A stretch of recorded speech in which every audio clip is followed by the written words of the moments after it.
Hello everybody, welcome to high priestess 7777। कैसे हैं आप सब लोग।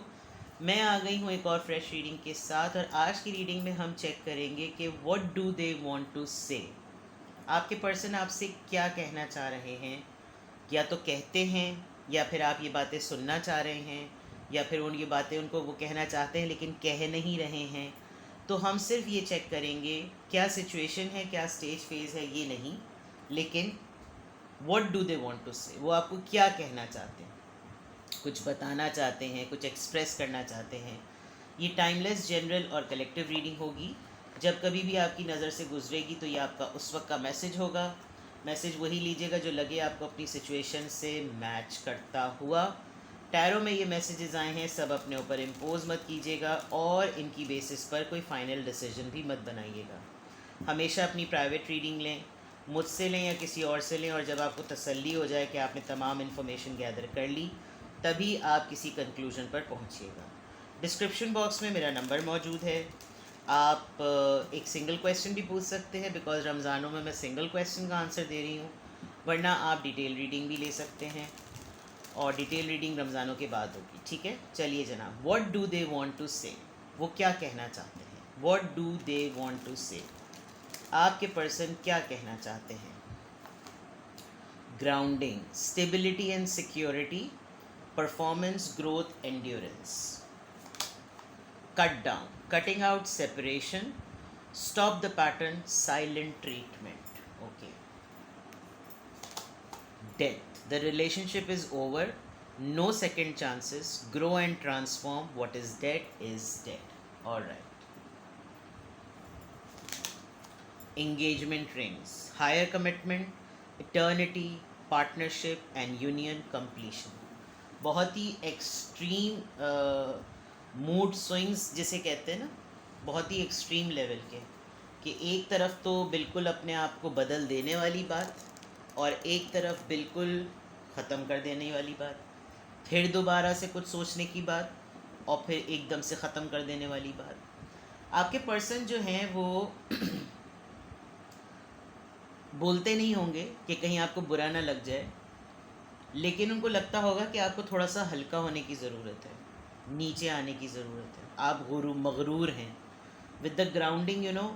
वो ये नहीं देख रहे कि आप इस तरह के अगर हैं, जिस तरह का आपका रवैया है बात करने का, अथॉरिटी दिखाने का, लीड करने का, वो आपको किन हालात में उसने किस तरह आपको बनाया है। बिकॉज मैं ये बात इसलिए कह रही हूँ, आप ये देखेंगे ये जो स्टोन्स नज़र आ रहे हैं, ये यहाँ से तो लग रहा है कि जैसे बहुत बड़े बड़े पत्थर हैं, लेकिन ये बेस सरफेस के ऊपर छोटे छोटे पेबल्स से ना फाउंडेशन सेट की गई है। ये हाथ में अगर आप लेंगे तो ये इतने इतने से होंगे, लेकिन इसकी तस्वीर ऐसी खींची गई है और उसको इस तरीके से सेट किया गया है कि अगर हल्की सी हवा भी लगे ना तो ये गिर जाएगा।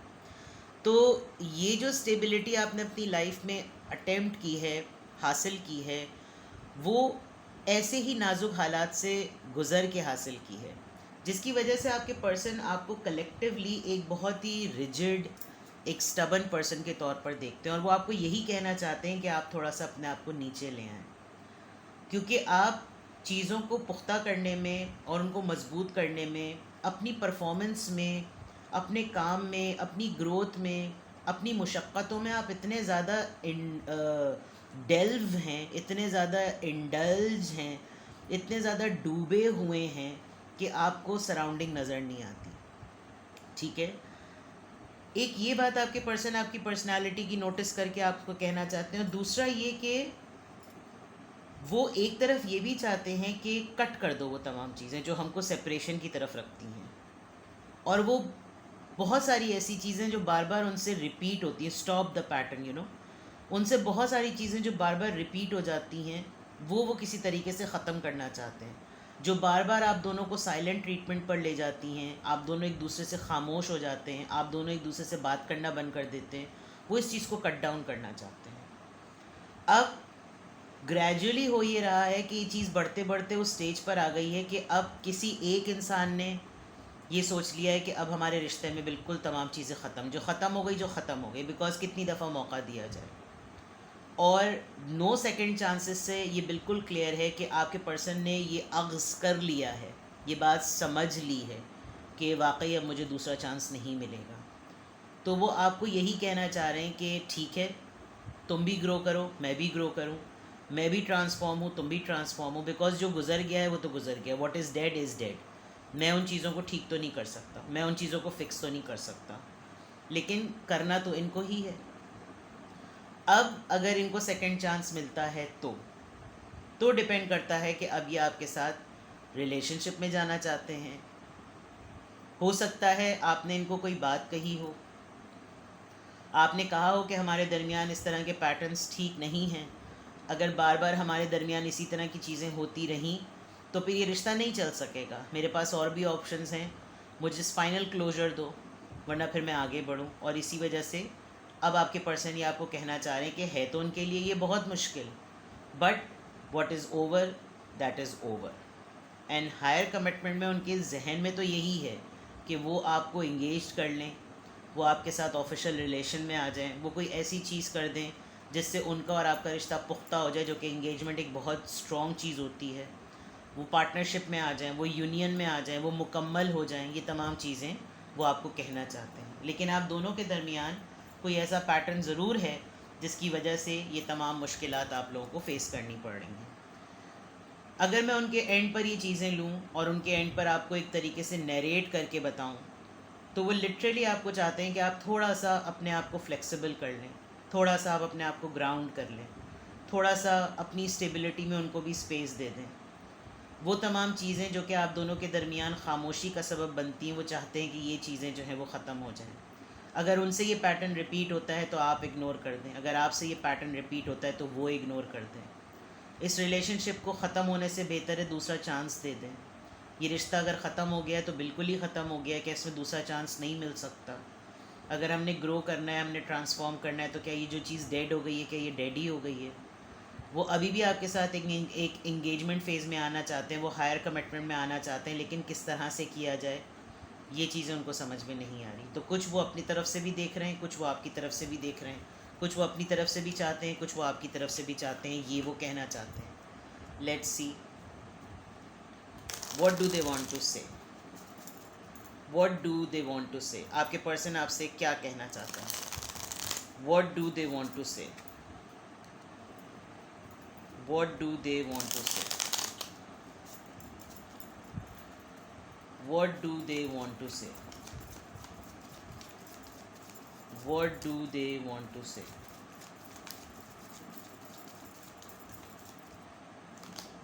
The runner, runner in a codependent relationship, fear of intimacy, listening to ego। ये इनको आपके साथ फिज़िकली इन्वॉल्व होने का खौफ है। इनकी अगर फीलिंग्स होती भी होंगी, या तो ये आप में नोटिस कर रहे हैं कि आपको पता नहीं क्या खौफ है कि आप इंटिमेसी या सेक्सुअल एक्टिविटीज़ में नहीं आना चाहते, और आप हमेशा रिश्ते से भागते हैं। तो जब कभी भी इस तरह का कुछ होता है तो आपके पर्सन अगर ये चीज़ नोटिस करते हैं तो उनको ये फ़ील होता है कि पार्टनरशिप में होते हुए इस चीज़ से क्या भागना, हम पार्टनर्स हैं, हम एक दूसरे से मोहब्बत करते हैं, तो फिर तुमको रिलेशनशिप में भागना क्यों है? ये चीज़ वो आपको कहना चाहते हैं। Kisses, stabbed in the back, heart with the key. देखिए ये कुछ इनकी समझ लीजिए, आपके पर्सन जो हैं वो आपके अंदर बहुत सारे फॉल्ट्स जो हैं ना वो नोटिस करके बैठे हुए हैं कि आप उनके मुताबिक नहीं प्रोसेस कर रहे। तो आपके पर्सन जो हैं वो आपको बहुत सारे इल्ज़ामात के साथ, जैसे फॉर एग्ज़ाम्पल उनको फ़ियर ऑफ इंटिमेसी है लेकिन वो आप पे इल्ज़ाम लगा देते होंगे। फिर जब आप थोड़ा सा रूड होते होंगे तो आपके पर्सन फ़ौरन आपके साथ लवी डवी हो जाते होंगे बहुत। यानी कभी कभी तो आपको उनके एक्शन से ऐसा लगता होगा कि यार इससे तो मुझे आसमान पे बिठाया हुआ है, मैं तो इसके लिए पता नहीं क्या ही हूँ। बट एकदम से आपको लगता है कि जैसे ही मूड स्विंग बदला, ये ऐसा मेरे पीठ पे खंजर भोंकता है कि फ़ौरन ही सेपरेशन में, मतलब या तो बिल्कुल ऐसे जुड़ के कि पी घुस पड़े, और फिर बिल्कुल ऐसे दूर होना कि जैसे कभी रिश्ता था ही नहीं। जबकि और जब ये चीज़ होती है तो इनको लगता है कि ये इसलिए मेरे साथ किया जा रहा है, ये आपके पर्सन की सोच है। मैं कतई नहीं कह रही कि आप ऐसा करते होंगे, कि मेरे साथ ये वाला पैटर्न, जो स्टॉप द पैटर्न वाली बात है ना, ये तभी होता है जब इसके लाइफ में कोई नया पर्सन है। Welcoming love, meeting the one, open your heart, getting together, perfect. यानी कि कहीं ना कहीं कोई नया पर्सन आता है। ऐसा मैं कतई नहीं कह रही कि आप ऐसे होंगे, लेकिन इनको लगता है कि ये मेरे दिल की चाबी इसके पास है, इसको पता है मैं इसके लिए मजबूर हूँ, इसको पता है इसको मुझे इससे कितनी मोहब्बत है, लेकिन इसका रवैया हमेशा मेरे साथ ऐसा ही होता है। तो ये वो बातें आपसे ज़रूर कहना चाहते हैं कि ये तमाम चीज़ें वो आप, मुझे बहुत ही ज़्यादा पॉजेसिवनेस नज़र आ रही है यहाँ पर, और मुझे लग रहा है कि जैसे आपके पर्सन जो हैं वो अटेंशन हासिल करने के लिए बहुत सारी चीज़ों में एक में से 10 जो हैं वो 8 इल्ज़ामात आपके लिए तवज्जो में रखते हैं कि आप इन्हीं इल्ज़ामात के घेरे में घूमते रहें, फिर आप उनको तवज्जो देते रहें, और फिर तवज्जो में जब वो एक नार्सिसिस्ट और सफोकेटेड एनवायरनमेंट बन जाए तो फिर वो आपको दोबारा से इल्ज़ाम दें, आप फिर अच्छी परफॉर्मेंस करें। इसीलिए शायद आप कट डाउन कर देते हैं, आप कहते हैं कि भाई ठीक है, उस गली जाना ही नहीं जिसका रास्ता ही आड़ा टेढ़ा हो। ठीक है जनाब, तो ये चीज़ आपके पर्सन डेफिनेटली आपको कहना चाहते हैं। उनको बहुत ज़्यादा स्टैबिंग फ़ील होती है, उनको बहुत ज़्यादा जो है वो हार्ट ब्रोकन फ़ील होता है। उनको लगता है कि बार बार हम लोग सेपरेशन में आ जाते हैं, हम लोग हमेशा धोखे में आ जाते हैं। उनको लगता है कि जैसे उनके ऊपर हर दफ़ा एक नया इंकिशाफ होता है जो कि बहुत ज़्यादा शॉकिंग होता है, और जब ये चीज़ होती है तो आप कहीं और अटेंटिव होते हैं। तो ये तमाम चीज़ें उनके ख़यालात की, मैं कतई नहीं कह रही आप ऐसा करते होंगे। What do they want to say? अब हम लिटरली मैसेजेस पर आ जाते हैं। What do they want to say? What do they want to say? Just being near you is intoxicating. उनके लिए तो intoxicating है। I left you before you could left me. Smart act. You were the best. You were the best thing in my life. पुरानी I love you unconditionally. Very nice. I am not available. And I burn myself in work to forget you. अच्छा जनाब, इसको थोड़ा सा यूं कर देती हूँ और फिर दूसरे डेक से मैसेजेस लेकर मैं आपको पूरा इनकी बातों को नरेट करती हूँ। ठीक है, What do they want to say? What do they want to say? What do they want to say?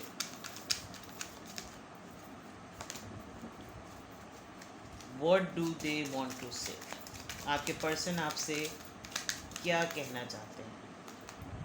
Happiness is my priority. Ace of Pentacles. Ace of Wands. Listen to your heart. There is someone else. Sex with you. देखिए, intimacy वाली बात तो मैंने आपको पहले ही बता दी। ठीक है, now is the time. I meant what I said. This love scares me. I want to start a family with you. देखिए जी, सिंपल सी बात है, पॉजेसिवनेस बहुत ज़्यादा है, इसीलिए शायद वो बातें जो आप बैठ के टिक के सुनना नहीं चाहते, वो ये तमाम बातें आपको कहना चाहते हैं। और इन तमाम बातों में, इन तमाम मैसेजेस में भी बहुत शिकवा सा नज़र आ रहा है। और वो शिकवा ऐसा है कि भाई और क्या कर लें तुम्हारे लिए, उल्टे लटक के नंगे नाचें। ये जो माज़रत के साथ में एक जुमला मुझसे, मेरे मुंह से हमेशा स्लिप टंग होता है कि और क्या कर लें, मतलब। ठीक है, अब मैं आपको बताती हूँ लिटरली नरेट करके कि आपके पर्सन आपसे क्या कहना चाहता है। जब मैं तुम्हारे पास होता हूँ, जब मैं तुम्हारे करीब होता हूँ, तो मुझे किसी भी किस्म की कोई टॉक्सिसिटी फील ही नहीं होती, बल्कि वो चीज़ें मेरे अंदर से निकल रही होती हैं, रिलीज़ हो रही होती हैं। मैं हमेशा तुम्हें इसलिए पहले छोड़ देता हूँ कि इससे पहले कि तुम मुझे छोड़ो मैं तुम्हें छोड़ दूँ, बिकॉज़ ये मेरी ईगो को हर्ट करेगा। तो मेरी ज़िंदगी का सबसे सबसे बेस्ट पार्ट हो, या तुम मेरी ज़िंदगी का सबसे बेस्ट पार्ट थी या थे। मुझे तुमसे बेलौस हद दर्जे मोहब्बत है, लेकिन मैं इस वक्त मौजूद ही नहीं हूँ। तुम्हें भूलने के लिए, तुमको ना याद करने के लिए, तुम्हारा ख़याल मुझको ना आए, मुझे तुम्हारी तरफ सोचना ना पड़े, मैं अपने आप को काम में इतना ज़्यादा बिज़ी कर लेता हूँ ताकि मैं तुमको भूल सकूँ। मैंने लिटरली अपने आप को दफना लिया है काम के अंदर ताकि मुझे तुम्हारी याद ना आए। तुम्हें भुलाने के लिए मैंने अपने ऊपर काम को हावी कर लिया। लेकिन मेरी खुशी जो है वो मेरी प्रायोरिटी है। मैं अपनी खुशी को अहमियत देना चाहता हूँ। मेरे लिए सबसे पहली तरजीह मेरी खुशी है। मेरे पास बहुत लेस है तुमको ऑफ़र करने के लिए, और बहुत ही सरफेस पे मुझे बाज़ दफ़ा महसूस होते हैं कि मेरे जज्बात शायद उतने ज़्यादा नहीं हैं कि वो तुम्हारी नीड्स को, तुम्हारी वांट्स को फुलफ़िल कर सकें।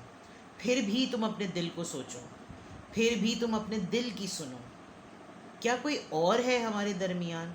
क्या कोई और है तुम्हारी ज़िंदगी में जो तुम्हारे साथ कुछ और मामला डील करना चाहता है? जबकि मेरा भी तुम्हारे साथ वही मामला है कि मैं तुम्हारे साथ लिटरली, मेरा ख़्याल और मेरी सोच ये कि मैं तुम्हारे साथ फ़िज़िकली एक्टिव होना चाहता हूँ। मैं तुम्हारे साथ फ़िज़िकली इन्वॉल्व होना चाहता हूँ। मैं अपनी मोहब्बत को इसके ज़रिए भी बताना चाहता हूँ।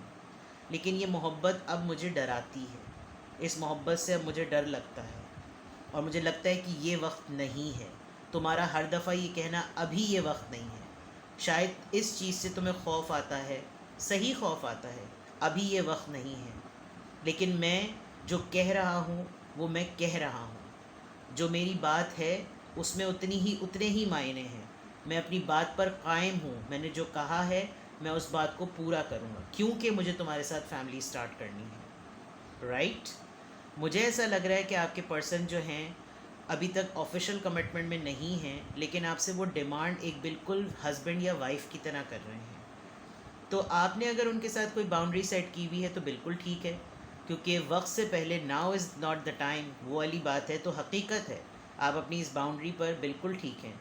लेकिन अगर आप लोग ऑलरेडी हस्बैंड वाइफ हैं, या आप लोगों का एक्स्ट्रा मैरिटल अफेयर है, या आप लोगों का एक बोल्ड रिलेशनशिप है, एक सीक्रेट रिलेशनशिप है जिसमें फ़िज़िकल इंटीमेसी, बिकॉज बहुत सारे कार्ड से फ़िज़िकल इंटीमेसी नज़र आ रही है, तो it's completely your choice and these are the observation. ये वो ऑब्जर्वेशन और वो सारी बातें हैं जो आपके पर्सन आपसे कहना चाहते हैं, ना कहते हों, और जब कह नहीं पाते होंगे तो अपना एटीट्यूड डिफरेंट तरीके से शो करते होंगे। फिर आप अगर इनके साथ कॉर्ड्स कट करते होंगे तो फिर ये चेज़र बन जाते होंगे।